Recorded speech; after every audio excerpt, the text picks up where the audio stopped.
Kalimera, kalispera, kalinichta, no matter where in this wild, wacky, and sometimes wonderful world you might be. Thank you for making the Highbury Squad part of your day. Has everyone calmed down from the weekend? Perhaps not. We've got a big game tomorrow, and I couldn't think of two better ex-players to dissect it with me. It's another big one coming up for the Arsenal. There's no time to feel sorry for ourselves. Let's rock and roll, squaddies.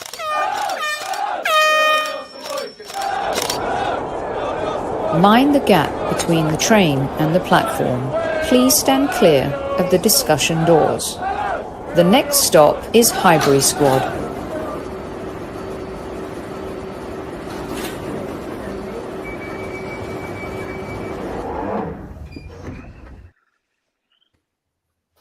Monday, everyone. Welcome back to Squad Central. Joining me this evening to preview the big game tomorrow. Arsenal in a semi-cup final, something we're used to. Newcastle, well, maybe they're not used to it as much. Warren's here, so I like to give him a little bit of shit every now and again. Welcome back, Newcastle legend Warren Barton in the house. At ease, Warren. Thank you very much. Happy New Year to everybody. And great to see David as well. It's been a long, long time, but good to see David as well. I think he won this competition, if I'm right. Maybe, David, is that correct? Back in the day, very long time ago. I think 30 odd years ago, probably about the time I might have played against you when you was probably more like, did I play against you against Wimbledon? Yeah, you would have done. Likely there than I think Newcastle. We look exactly the same, so don't worry about it. We look good. Welcome back to Squad Central, one of our favourites, Arsenal icon, the mayhem. What did I call you? I said the midfield maestro of mayhem, something like that. It was a jumbled so special for you, Mr. Hillier. Hillsy, welcome back. At ease, mate. I think he was just trying to say that I just used to go around kicking people in a really nice way. I'm totally fine with that. That's kicking them with, not an agenda, but, a purpose. A purpose. I mean, Mr. Barton wasn't too far behind you. I want to get stuck into it, right? Because let's talk about this. I'm going to start with the elephant in the room. I've got you both here. Before we talk about the big game tomorrow, this little subject that has what I think slowly but surely ruined football or is ruining football. Is it the rules? Is it the refs? Is it the players? Is it the assistant referees? Warren, I'm going to start with you. Two incidences that involved both of our sides yesterday. I felt that Tottenham maybe were a little bit unlucky and that tastes like vinegar coming out of my mouth. But again, is it the rule versus what we're seeing on the pitch? And then the Arsenal one, I'm not the Arsenal fan that cries over spilt milk at all, but it felt like the most ridiculous penalty to be given. Talk to me about VAR, what's happening in our game that we love. Yeah, I think going back to your first question, I think it's the people using it. They've got to come to terms with the technology. Germany do it at a great level. MLS do it very consistently, very, very well. Howard Webb was supposed to go back to the Premier League, which is the most high-profile league in the world, the best league in the world, the most exciting league in the world, the most expensive league in the world. And the referee and the technology and the people, more the people using it, not the actual technology, the people using it, it's becoming a bit of a farce. And as you said, it's ruining the game when it should be adding to our game and helping to the game. The two decisions that you said with Joe Linton, listen, for me, if I'm playing for Tottenham, which I would never have done, it's a handball, but the letter of the rule is when you look at it, it has to be a deliberate handball, and that's where the letter is. And David, I don't know whether you remember many, many years ago with Arsene Wenger and Pardew, the splat they had on the disciplinary panel with the FA and the Premier League. It used to be an ex-player or a current player, because I did it for many, many months. Other players have done it as well. So I think what would be handy for someone in that VA, but is to have a player that's played at a level. And it doesn't have to be the highest level, but it has to be a decent level to guide these people, because, all right, they may have been good Sunday League players and they watch a lot of games, but it's a natural game. It's a free flowing game. It's not a technical game where everything gets breakdown like we have over in the States American football, and everything's isolated and goes down to stats. So we're ruining what has been called the beautiful game by people that are not quite adequate to use the technology that's being enhanced to it. As I said, every other nation does well. But I think that would be a step in the right direction. I'm not pleading that, you have to get, Thierry Henry sitting on the bench or Alan Shearer. Get someone that's watching games week in, week out, played at a good level, played at a high level, and go and give an honest opinion and sit down and go and do that, because it's ruining it for fans. It's ruining it for us working in the game, because I've got no idea sometimes what it is. The letter of the law is one thing, and then you'll see maybe on Tuesday night or next weekend a decision that's exactly the same, but they're going to call it as a handball or call it as play on or whatever it is, David. I mean, at least, we joke about it in our day how it was, but at least there was consistency of what was going on. If you went over the top and tackled someone, you was getting a yellow card. It wasn't then, oh, well, I'm not sure. Was he going for the ball? Was he moving? All these things. It was quite genuine. Offside's offside. And sorry to go on a bit of a rant, but offside is offside. But the decisions that we're doing at the moment, where VAR are coming in and interrupting the game and actually refereeing the game from a distance, is not helping the profile of the Premier League. No, I agree totally. I think there's massive inconsistencies, first of all, in different decisions different referees make at different grounds. We all know that there's referees that are sort of anti-teams when they go to their grounds, and it's been, their stats say it. If we look at stats for players, why not look at stats for refs? And why not have, like, let's say, no, that ref's not going to that game, because we know that, problems have been caused, but mistakes by referees have always been made. But I think you made two great points. I think for offsides, I think VAR is fine. I don't mind waiting a minute or two for an offside that's led to a goal as well. So that's got an end. So there will be a definitive it's a goal or not. But it's been over-engineered over the last few years. They've been made so many new rules, versions, like sort of subsections, fouls, head injuries, like we saw with the two incidents with Joe Linton and Saliba. Mm-hmm. The referee has not got 3 chances to look at something in real time of play. It breaks the play down, so if most of the time, I think 9 times out of 10, the referee would have given that as handball without all the pressure of all the other stuff. I really think he would have. But if he makes that decision that it's not, as players back in the day, we'd have just got on with it and said, there's nothing we can do about it. But there's something that players can do about it now. They can go somewhere. They can cry to somebody about something. They can fall over when they get the tiniest tap and, get something for it. I think it has interfered too much with the play. It should just be for offsides. And maybe if they could sort of trim it down to just doing stuff like tackles in the box for penalties. If they just said those 2 things, it'd be simple for everyone to understand. David, we all love the game. And when you slow a tackle down, part of our game was about tackling. I was a defender. You was a holding midfield player to tackle to break things down. If you was to analyse and slow every tackle down, it looks bad, because it's a physical game and the momentum that you're doing, because that's how the game's played. You can't break it down and say, oh, we know. And like I said, when I was on the disciplining panel, if someone's gone over the top and I'm trying to break your leg, that's quite obvious. I don't need a VAR person to tell me that. And a referee who's getting paid a lot of money, who's full-time, he shouldn't need someone to do that. That's where it gripes me, is that someone 500 miles away or 300 miles away is making the call when the referees, and you said a great point as well, their gut reaction 8 times out of 10 is normally right, because they've been trained to do it.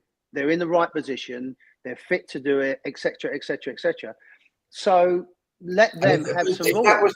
If that was the rules, Warren, and that was the simple rules, the referees made the decision, get on with it, players would get on with it. They did before. There'd be little arguments, there'd be a bit of needle on the pitch or whatever, but it all got dealt with. I don't see why it's got so out of hand. And I think that's influencing the way some players play. They look to flick the ball up against defenders' hands in the box. You know, what's all that about? You know, sometimes an arm's going to be up there, and you can, if the referee can't see it, then VAR can help in them situations just in the box. But don't tell me that goes on all over the pitch all the time. Players just want to play football and get on with it, and they'll get used to it. They wouldn't be diving everywhere and, you know, trying to make gains for their team because they know it's facilitated, because that's going to get looked at. If they get enough players around the ref, it interrupts with players' games. I mean, we saw, I think, Bruno Fernandes last night.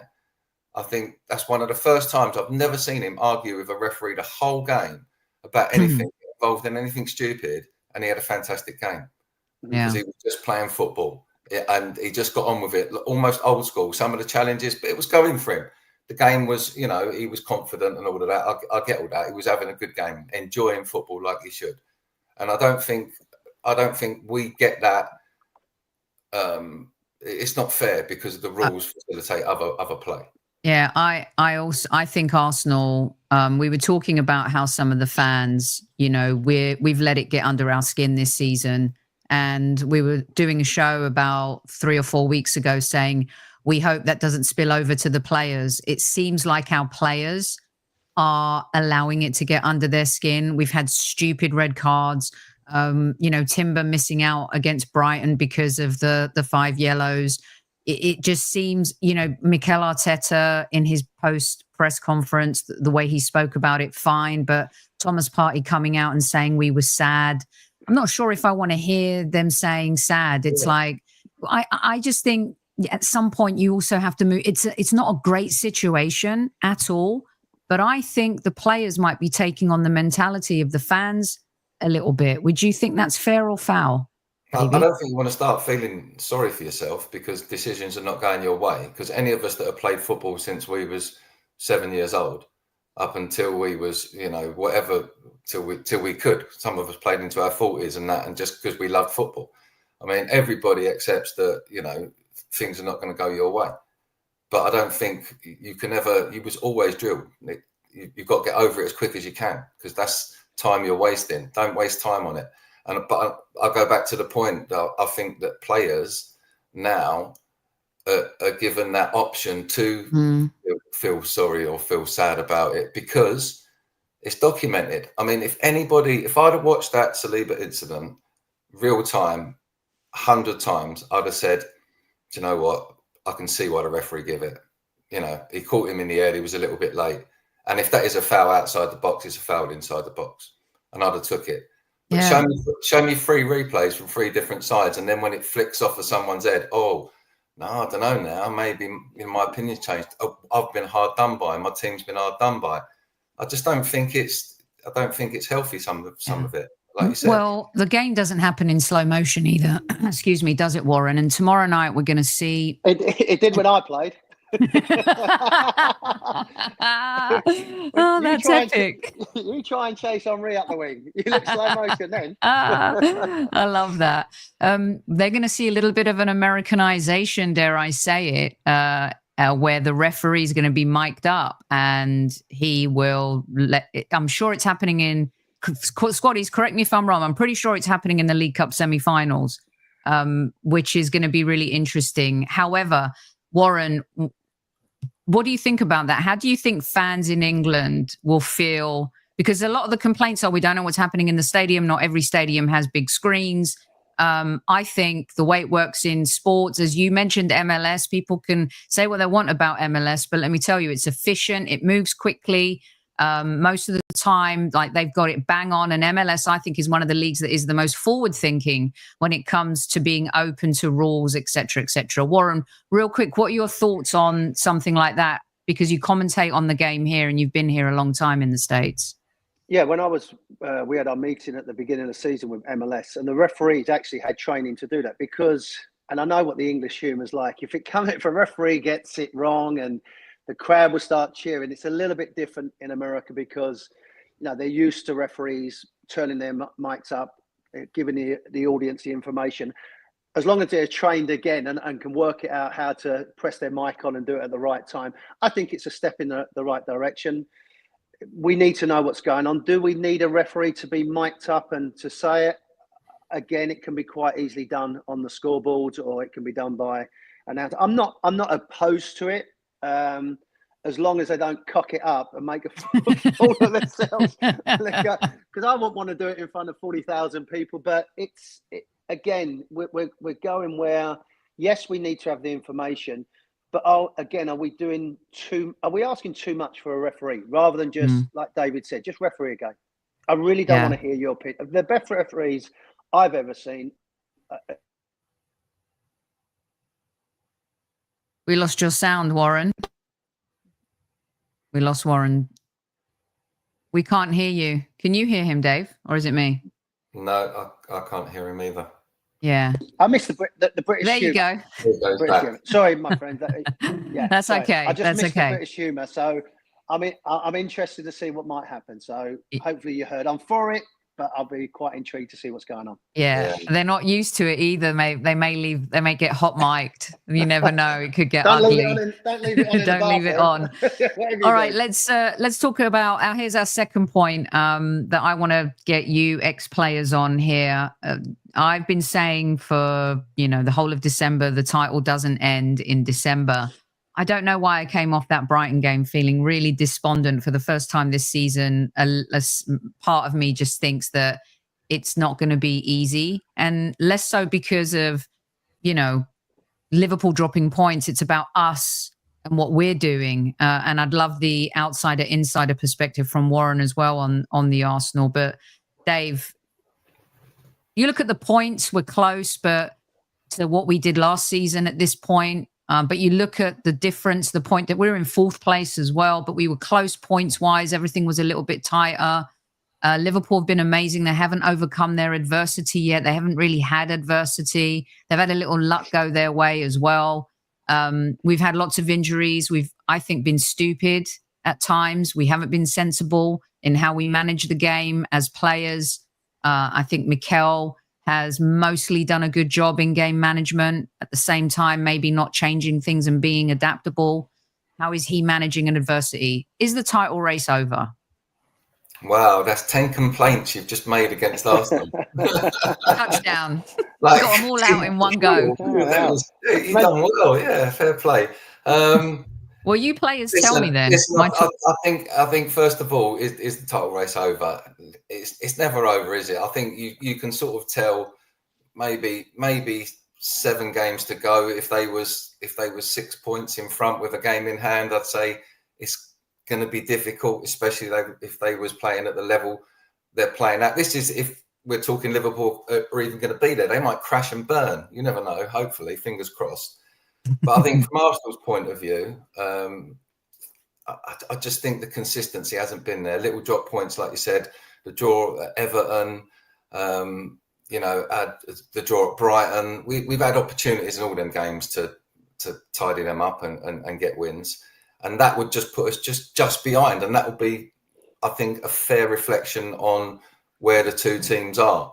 I think not having Saka, I think personally missing Ben White, that upset on that side. Whilst we've covered that position with other players quite adequately, I think that it would have been better to have a consistent 11 starting most weeks throughout the season. I think that's been our problem. The little forward line thing, talking about the transfer window, will we get something in? Hopefully we will. I think that will give us a boost and a little chance of closing the gap. But I think it's just about hanging in there and just playing the same football consistently. But I do think injuries are going to play a part. I'm not really 100% on what Liverpool's situation's been with injuries, but they played a pretty consistent 11 most of the season. They've not played players out of position. I think certain players are performing at a really high level for them. So I expect them to continue winning, and I expect Arsenal to continue to try and win. Arteta, I think he's had what he's had to work with. I don't think he's done a bad job. I think there's probably, I would have brought Nwaneri in early into Ødegaard's absence with his injury. So he'd have been well bedded in by now, because I think we're seeing him grow a little bit. So if that's any criticism, I'd have brought him into the team maybe 4 weeks earlier on a regular basis. But other than that, he's done what he's had to do. If anyone can talk from experience, I know as well. Like David, you've won. You know where I'm going, right, Warren? I know exactly where you're bloody going. It's not over. Nowhere. I was 12 points clear in February, so it's definitely not over. Like David said as well, Liverpool have not had any concerns, but the Mo Salah contract, that's obviously up in the air. He's leaving, so that's going to be how he does his final run-in. Virgil van Dijk, his contract's up as well. So they've got some other issues to work with. And when the pressure starts to mount, the only thing with Liverpool, they've got 5 or 6 players that have won this Premier League. So that will give them a lot of stead. Like when we unfortunately fell to Manchester United, we only had Peter Beardsley that had ever won the Premier League. And, you know, Les, myself, Ginola, Rob Lee, and that we'd never actually won it, and we failed in the end. So it's never over until that springtime when the games start coming thick and fast. And listen, Man City could quite easily go on a run and start putting pressure on. Forest will probably drift along. You've seen Chelsea lose a couple of games now. My team, Newcastle, on a good run at the moment. So it's definitely not over. So I think Arsenal have got the squad to do it. They've spoke about getting a striker in, but Sousa's done well. He scored some goals. I'm not sure whether he's going to get you another probably 15 goals by the end of the season to maybe make sure you win it. But that's to be seen to going forward. But it'd be interesting to see, you know, with Liverpool, with their situation with 3 key players that haven't signed. Trent Alexander, apparently to Roy Keane, he's going to Tranmere. Well, if he's fucking going to Tranmere, I would never kick a ball in my life. He's an outstanding player. I mean, you know, I know Roy's got his own way of doing things, but Trent Alexander is a phenomenal player and worthy to play for a club like Real Madrid or Liverpool. So they've got some world-class players. And I think at the end of the day, it'd be how that interrupts their season, because we know what the media is like, David. They will start churning it up, and he's going here and he's leaving here. That's another thing you've got to deal with when you're trying to win a title. It's not necessarily what's happening on the field and in your changing room. It's all the other stuff. You know, we was playing a lot of our games on a Monday night because we was seen as the entertainers. So we were seeing, you know, United go and win a game 1-0 against Southampton on a Saturday. We was then, the pressure was back on us. And then if we went, and then in the end, we didn't have a bad run. And I think we won 13 of 17 games, but they won 16, and we slipped up against Forest and West Ham. And the rest is history. So thanks for bringing that up, Sophie. Happy New Year to you and 2020. And I hope we smash Arsenal on Tuesday and the next round of the Cup, even though half of my family are all Arsenal fans who was with me Christmas. So. We know you have a soft spot for the Gooners. And yeah, you're always a good sport. And we talk about that, but it's a that season was so spectacular. I mean, can we fucking move on? Can we move on, please, David? Talk about winning a trophy. Oh, Dave. Okay, you know, let's. This was going to be my point number 5, but because you brought up the disruption part, Warren, I wanted to let's just get stuck into this before we talk about Arsenal v Newcastle. This is a problem in modern day football. Was it a problem, Dave, when you guys were playing? It seemed like transfer news was so big. Like when things happened, you know, the Shearer move, why didn't he go to United? Like there were these moves that just were like, you know, it was wow. Now it just seems it's so part of it's mundane. Some fans are tired of it. You know, of course, the media, you know, makes tons of money, monetization from transfers and stuff like that. But this is the one thing that a lot of YouTubers are talking about, pundits are talking about, the Mo Salah, the Virgil van Dijk, the Trent Alexander-Arnold, which, by the way, a couple of those players, Mo Salah seems to be getting a lot of respect this season, but he's been disrespected, I think. He's one of the best I've ever seen play in the Premier League, and Trent gets disrespected. But that aside, Dave, what is it like being in the dressing room when this type of stuff is happening, and the difference between when you guys were playing and now? Well, I think that one of the biggest differences is the amount of entourage that players have with them, looking after all different aspects of their game, you know, trying to shove them in different directions and saying, you can have this, you can have that. I think it was much simpler back in the day. I don't know how it worked. I think when Warren, because when you was with Newcastle, you was obviously in the Prem. I kind of left the Prem at about 95, 96 and went to Portsmouth in the first division. So I was kind of away from it a little bit. But certainly I think all of the people started coming out of the woodwork, the agents, not every player had an agent when I was playing. So sometimes a player would have to go and get an agent if there was a move on or something or if his contract was coming up, especially the younger lads. But now you look at them from such a young age, having agents and people looking after them and trying to direct them. I think the transfer window for me, I think I think it's a little bit of a joke sometimes. I know clubs need extra players and they've got big squads now, but I think back in the day we functioned pretty well on the smaller squads, but we didn't have all the people, like I said, on the outside affecting us. You imagine having 40 players now, as a manager, having to deal with 40 agents and 40 different, financial advisors and solicitors that come with every single player from all ages through. It must have some sort of impact. And then when players are not signing and getting encouraged, maybe you can get this dough somewhere else. There's all this money over here. And I agree with Warren. Trent is definitely good enough to go and play in Madrid. And obviously Salah can play anywhere he wants in the world, and they need to tie these players up. But I just think the problem comes with, the players' outside influences. Otherwise, I think players would be a bit more loyal. But looking at Arsenal, I think Arsenal have always looked after their players. And one thing I'll always say about Arsenal is if you didn't ever want to be at Arsenal, they'd never stop you from leaving. There's never been any problems with anyone leaving Arsenal. They've never slagged anyone off at the club. How it was handled. Everyone's been looked after.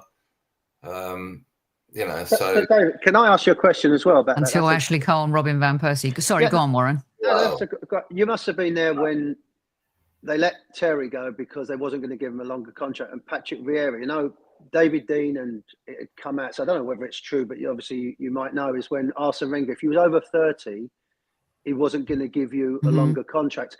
And then the second question, I can't believe a club like Liverpool has let this happen to 3 of their best players. Yeah. I thought, you would think that they would have tied it up 18 months ago. Or if they want to let Salah go and they've seen that they've got someone else coming in. But someone like Virgil van Dijk is the backbone of that team. I think he's a bigger loss than the others if they go. I think Trent has made his mind up. He gets on well with Jude Bellingham, and I think they do well in Real Madrid. But 2 things there, David. I mean, that's one thing with Arsenal. Like you said, they've always looked after their players. But I was really surprised when they let Patrick go and Henry. I know Henry was to Barcelona, or should I say Thierry Henry, not Henry, is that they let him go because they were superb players, great athletes, great role models. And they never really got back over that, I don't think, when they let them go. That's one thing. Yeah. So you would have been in and around that club. Yeah, I think I'd like to have been privy to the conversation that they had with Arsene Wenger, because I know from players that have left who I'm still friends with and I've spoke to when Arsene Wenger was at the club, even players that were only just breaking into the squad, even the way he dealt with them, who thought they had a future at the club and then all of a sudden they didn't, how he dealt with them. He wasn't a pushy man. I think them players would have been well looked after, if I'm honest, Warren, financially. Okay. I think Arsenal have always done that with their players. When they look at the fees they charge when they let them go. I mean, did Leno go to Fulham for 3 million quid? Yeah. So you ain't telling me he ain't gone there and Fulham has said, look, because we got you for free, we've and the agents get together and have a little chat and say, look, well, we'll give you 12 then, just for the thank you, because I was more thinking about 25 for you. So I think they've done that with every player that's left there. Thierry wanted to leave though at that point. Yeah, and I bet they made his terms perfect. I bet they paid him up, they sorted him out and said, look, I mean, what happened? So they've always left it. They've always tied it up. They've always swept up after themselves nicely. We need to be better at selling assets. and that's something Arsenal absolutely have to improve. That we've ripped up contracts, we've wasted a lot of money. We've done well, I think, with like. Yeah, we sold the Mill Smith Rowe. That was a good sale. Yes, I mean that's probably the best sale since Iwobi. Eddie, how much did Eddie? What's Eddie? I mean, Eddie was what, 20? Was he? Squaddies, you'll remind me. I mean, Emil, we got north of 30. That's not bad for a young player, but you know, you've only got to look at Moneyball, haven't you, and see how much they've had invested in them, these players, over the years anyway. So well, that's true, yeah, because they're Highlanders. So. Everybody, there's probably 5 different people own stuff, you know, it's just. Balogun was a good sale, yeah. And that's proven to be a good sale. But this season, guys. I'm talking about, like, you know, we lost money on Ozil, we lost money on Kolasinac, we lost money on Babastadopoulos, we lost money on all these the Mustafis of the world. I mean, we had really bad players. 70 million, wasn't it? Pepe. I mean, yeah, we gave him away for a Big Mac and fries in the end. When he played well, you know, and was Eddie really 30 million we got out of Palace? Yeah. I thought it was 20. Wow, that's a really good deal. Yeah, but 1 year doesn't make up for 10 crap ones. All right, let's get stuck into the big game. All right, now there's a tale of two teams here. I think Newcastle started off the season rocky. The last 7 games, I mean, they've made up points against us, against Chelsea. They've had their fair share of adversity this season. Eddie Howe, I think, if he hasn't been crowned manager of the month, he should be. I think what he's been able to do to turn things around and the way that they're playing. Bruno's singing, Alexander Isak is singing, Anthony Gordon's singing. I mean, that is one talented team. I feel we're going into this match, Warren, a little bit broken, whereas you guys are coming in with all the confidence in the world. And we've developed a little bit of a rivalry, you know, Newcastle's time wasting, which Arsenal adopted in the first half against Brighton, if I'm being honest. There's been some, you know, kind of tough matches. We've already lost to you this season in the league. Talk to me about your Newcastle and what it is we should be afraid of going into this match tomorrow. What's happened? What has Eddie done that's made you click? He's sorted out the midfield. He had Bruno Guimaraes playing as a 6, and that's not his favourite position. He wants to go and influence the game. Tonali, the Italian, he slotted him as a number 6 and made his game a lot simpler because he was coming under a lot of criticism, and they've just got the balance right in midfield now. That's allowed the shape to be good for Gordon on that left-hand side. Isak is scoring goals. I mean, it's, you know, we all know about strikers when they're on a good run of form and it hits off a defender, hits his foot and goes in the back of net like he did against Tottenham. You know you're doing something well. He's 7 on the bounce he's scored and obviously been a target for Arsenal. So Eddie has been like a rock with the way he had the adversity at the beginning, Sophie, as well. We wasn't playing particularly well, but we was winning. Then we was playing well, and then we wasn't winning. And there was a few fans that was like, has Eddie took us as far as he can, all this business. But I'm a big fan of Eddie, the way he conducts himself and the way he talks to his team. His team emulate what he is as well. You know, they're aggressive. They play on the front foot. But it was just sorting that balance out in midfield. You know, that was the key point, because it wasn't quite clicking, but now they've got a good balance. Joe Linton will put himself around. Bruno wants to get on the ball and can find a nice pass for Isak to go forward. Murphy's playing out of his skin on that right-hand side. Or you've got Barnes to come in. Yeah, we're a dangerous team. I think we want to be aggressive. We want to get in behind. But, you know, Arsenal's 2 centre-halves are, I think, top-class players. Now, he's got to try and find a little bit of space. There is a spice about the game, you know. They don't like each other in particular, which I don't mind. I really don't. Going back to what we were talking earlier about it, you know, you've got the Man United, Liverpool players that are, and you know, I don't want to go hugging and kissing and before the game and sounding like a bitter old man, but you're in the business of winning the game, and you can deal with that afterwards. I'm not saying you have to snarl at each other like a couple of gladiators wanting to kill each other, but you're in the zone. You're getting ready. The last thing I want to do is go and give David a kiss before the game, before we're playing, or Robert Perez or Freddie Lundberg. I want to get out there and play. So that's quite healthy, I think, in this day and age. That, you know, Haaland saying what he said, be humble. That's going to come back and bite you, you know. So that's them type of things we've missed in the game, and that's what I think the Premier League is all about. You know, it's ruthless, this game, and if you upset the soccer gods, then they're going against you. And, you know, like Arsenal and Newcastle, we had great games against them. And afterwards, we'd say to Tony Adams or, you know, Lee Dixon, whoever it was, you know, afterwards, well played. But when you went out there, you was playing. And that's that little bit of spice that we've got at the moment with Newcastle and Liverpool. Both teams want to win something. Both teams are playing well. I think Arsenal are a phenomenal team. I love Arteta. He's grown on me. But it's taken that next level for Arsenal to get back to where they want to get back to, which was competing, and Newcastle doing the same, trying to win something. So I'm really looking forward to the game, but I don't see Newcastle in the first leg coming out too much and leaving some space. Arsenal need to win. I don't think they want to go up to St James's needing, you know, to win the game. If they've got a goal in their bag, I think they want to at least win the home game and then have something in their back pocket to go and win it. Hills, what's your thoughts? Because one of the things that Warren just mentioned is something, you know, where he talked about Eddie shifting. Good evening, Potsy. Thanks for joining. Where he talked about the 6 versus the 8, Bruno making those tweaks. The biggest argument among Arsenal fans is right now the midfield. Is Rice an 8? Is Rice a 6? Some fans don't see Mikel Merino and the value that he brings to the team. But the biggest gripe of all is playing Thomas Partey, who arguably has been our best midfielder this season, as a right back. But when Timber is suspended, and you've got a decision to make in a game where a lot of your defense are injured, I didn't see what else Arteta could do in that instance. I mean, subs wise, maybe in the second half, he could have brought Miles Lewis-Skelly on in the midfield, which is his natural position.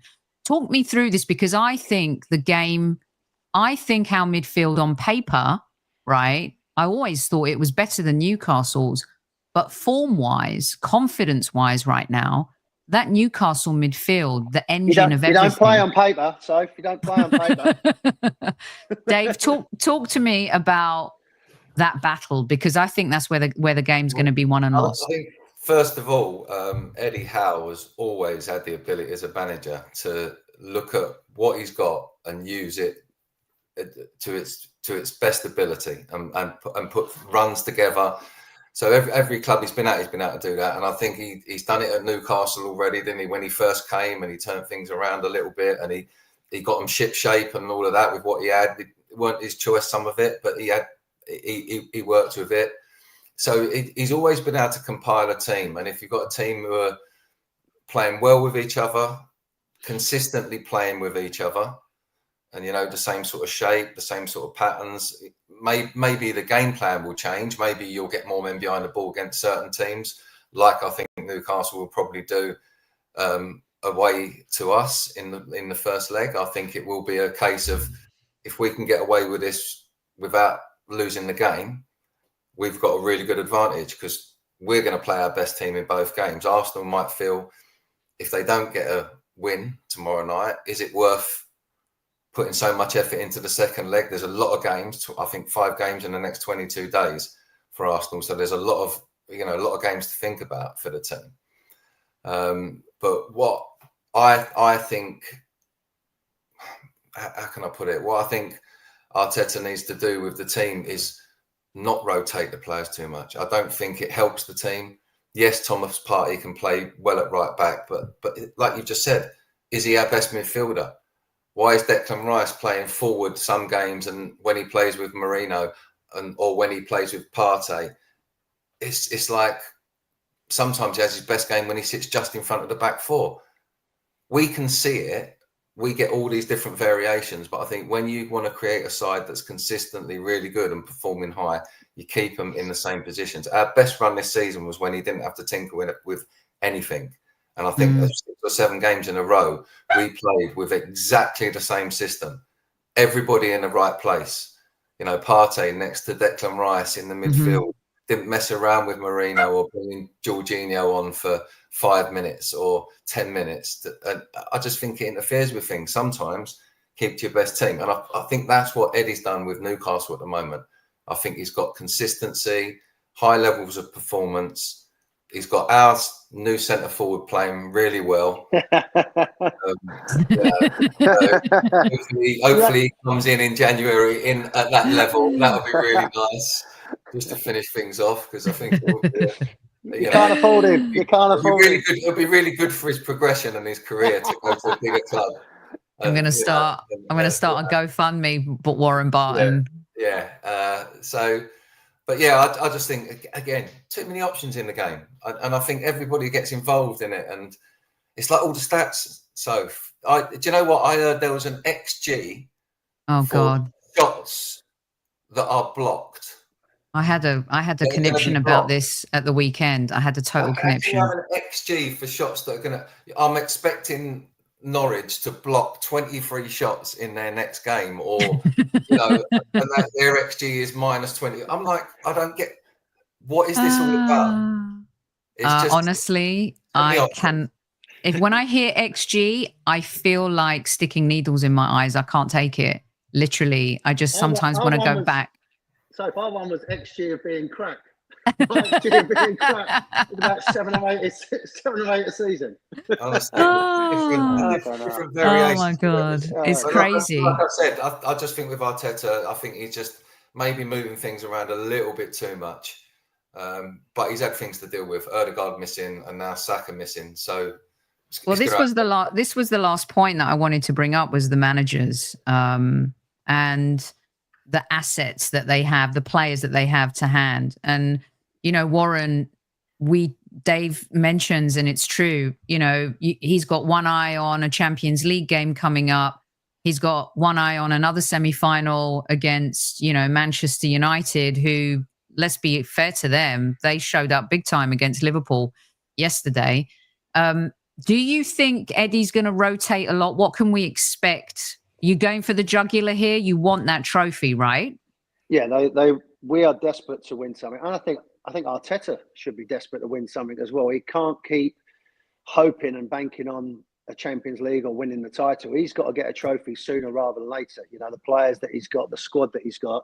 But I think for Newcastle, as we've both said, me and David, is that the second leg being at St James's, I wouldn't be surprised if he maybe changes the wide players to have more disciplined wide players that are going to work and help the fullbacks out, because we know Arsenal, like to push their fullbacks on, like to get in and around behind. They like to go forward. Ødegaard's a phenomenal player. I think he's one for Arsenal for another 10 years. I think he enjoys playing. So I think with Eddie and with his system, he's even been criticised, David, which is crazy. Eddie being too loyal to his players. I mean, you can't win either way. You rotate your team. You're doing it too much. Just keep the same lineup.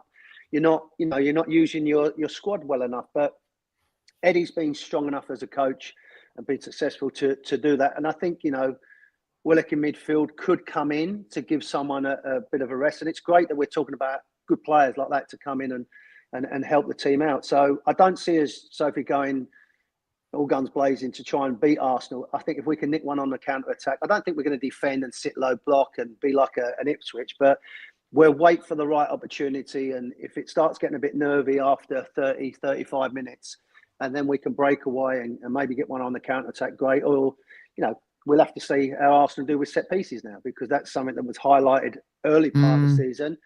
David will tell you as well, part of the Premier League that do really well, coaches adjust. Not like in Spain where everybody plays the same. They're going to they're going to find a way to try and stop Arsenal scoring goals from set pieces. And we know they found it a little bit difficult when, that doesn't happen. They're not free flowing. They ain't got a true number 9 that's going to be a poacher and score goals. Kai Havertz will do well. And as I said, with Jesus has scored some goals, but he's not a player that plays on my shoulder and I think, well, he's going to worry me. He's not that number 9 that's a Robbie Fowler, if you like, that's just going to sniff and find a goal from nowhere. So, yeah, I think it's going to be a really, really good game. The pressure's on Arsenal. They need to come forward. They need to do well. But going back to what I said, I think Arteta needs to win a trophy. He can't pick and choose which one he wants. I think it's sooner or later he's got to win something. Dave, do you agree with that? And by the way, winning a trophy brings me on. I'll get you guys out on this one, because the last time we won the League Cup was in '93. We've won the FA Cup, and we've won it in dark days where people didn't expect it. We were on our knees in the Premier League. Those FA Cups maybe put a band-aid on things in some ways, but they gave fans something to shout about. You can't be a day out at Wembley. I would love to win the League Cup for the reasons of a final, which I think is in early March this year, gives you a taste, this team to taste what it's like to win together, to feel that, to become addicted to it, to want to do it and help it and have it galvanize you to lift something bigger and shinier in May. Does it piss you guys off how disrespectful some folks are towards the domestic trophies in the modern game? And would you like to see Mikel Arteta go for the jugular as much as he can with what he has available to him?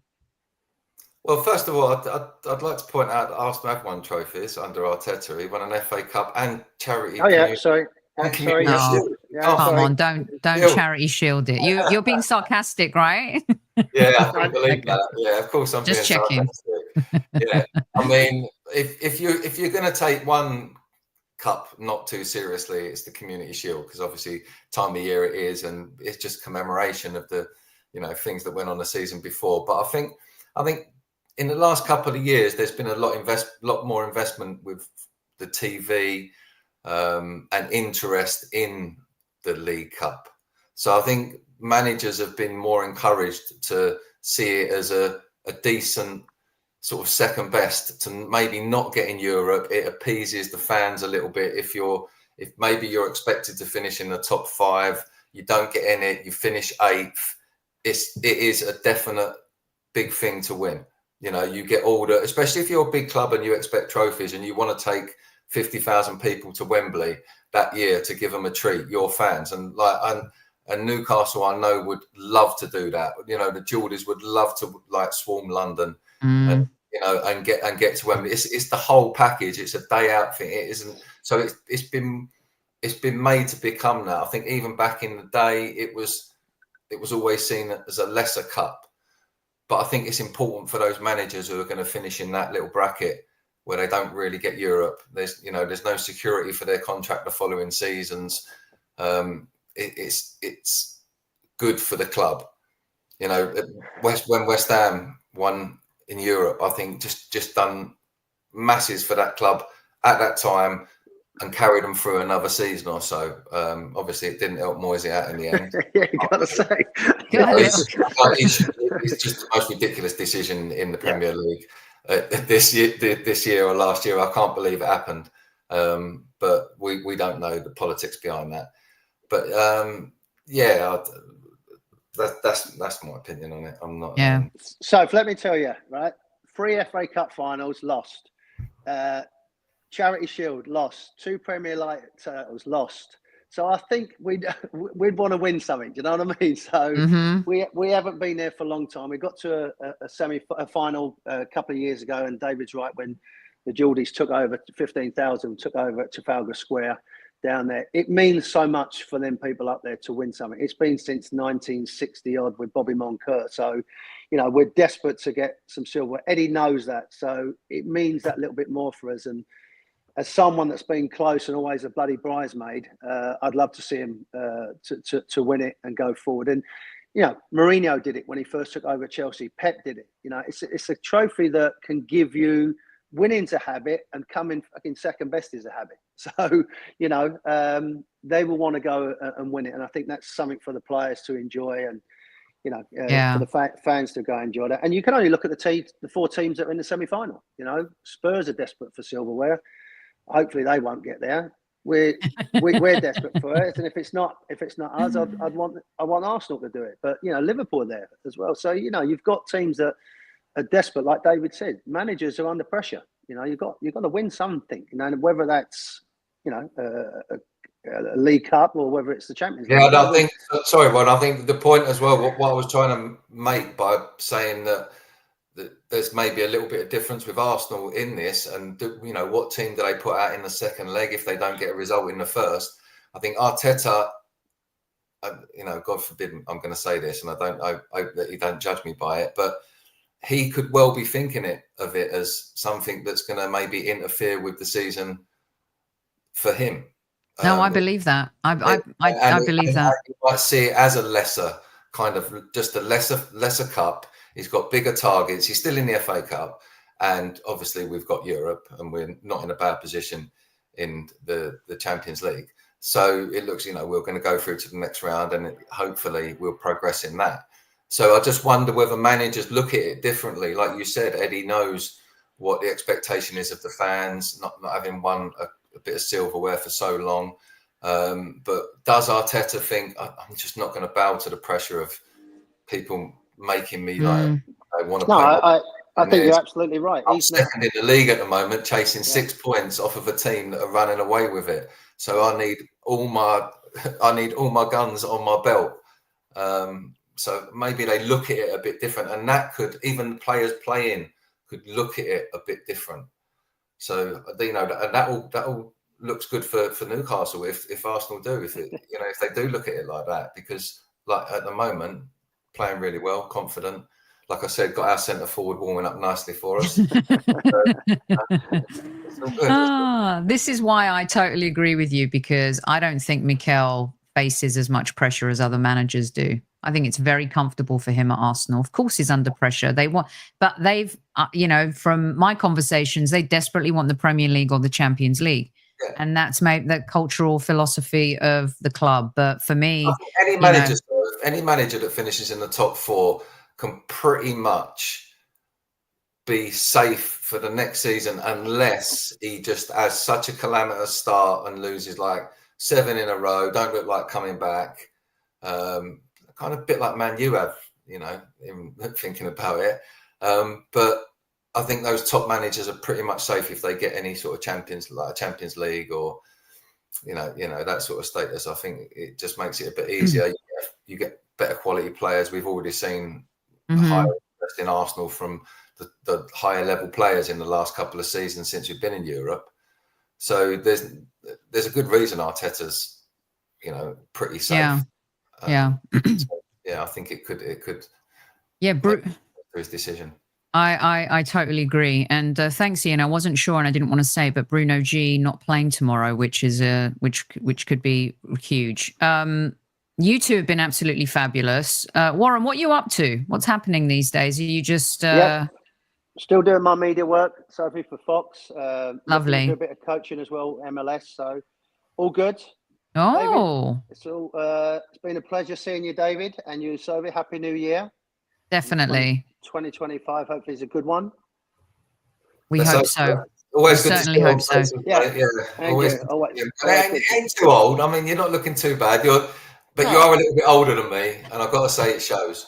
But other than that, I've got to pop up to LA to get a few injections. You're fine. Yeah, you are. Yeah. Brilliant. I think it's about 3 months between us, and it's something like that. 3 or 4 months. And about 3 stone. Oh my God, you guys are fantastic. Dave, thanks so much. The squaddies have missed you. Don't be a stranger too much. Hopefully we'll see more of you in 2025 as well. Thank you so much to Dave and to Warren. Don't forget to go visit Football Prizes. Get your ticket. Tomorrow is the Declan Rice draw, so you're going to want to make sure that you get that. Squaddies, you know the rules at Squad Central. Don't forget to tell your loved ones you love them. Enjoy the game tomorrow, and we'll be doing some big stuff on Wednesday. Stay tuned to the community page. Love you lots, like vodka shots, although I'm not drinking. It's dry January. See you later.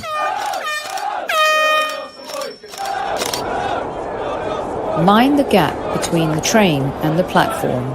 Please stand clear of the discussion doors. The next stop is Highbury Squad.